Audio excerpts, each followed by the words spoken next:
plein de facteurs qui font qu'aujourd'hui, la santé mentale des salariés est pas super. Et puis, pour aller plus loin, hein, la santé mentale des Français, en général, n'est pas non plus terrible. Euh, Ça, c'est un état de fait. Ensuite, le télétravail, ça, c'est quelque chose que nous, on connaît très bien. On le fait depuis très, très longtemps. Alors, on a l'habitude avec Marc, hein. Nous, ça fait quand même ça fait une vingtaine d'années qu'on fait du télétravail.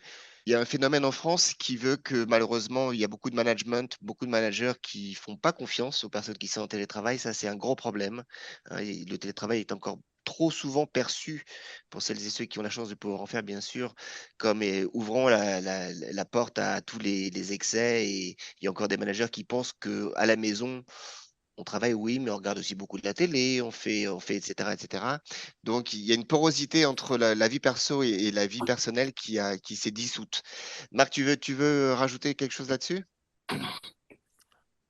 Oui, alors il y a effectivement le télétravail, on en a parlé. Il y a aussi une composante qui est liée, notamment qui fait suite à la crise Covid, qui est le fait que ce qu'on a appelé la grande démission, parce qu'on en parle assez peu, mais en fait pour ceux qui sont restés, c'est extrêmement difficile parce que la quantité de travail n'a pas changé, mais par contre ils récupèrent toute la charge de travail des gens qui sont partis.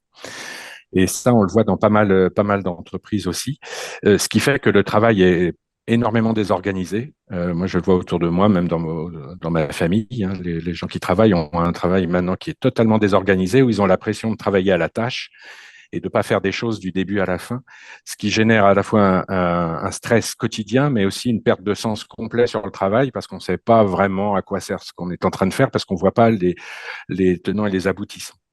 Donc ça a été aussi un gros problème de gestion du travail. Et puis nous, on est dans le domaine technologique et il y a une nouvelle composante qui arrive maintenant, qui est l'intelligence artificielle, qui aussi commence à générer du stress, notamment pour la perte d'emploi, parce qu'on voit beaucoup de chiffres passer en disant il y a tant de millions d'emplois qui vont disparaître, tel type de travail va disparaître parce qu'on n'en aura plus besoin, tout sera remplacé par l'intelligence artificielle. Et ça se rajoute en plus, je pense, à un stress sur le sens de ce que l'on fait et puis surtout sur la pérennité de l'emploi et du travail.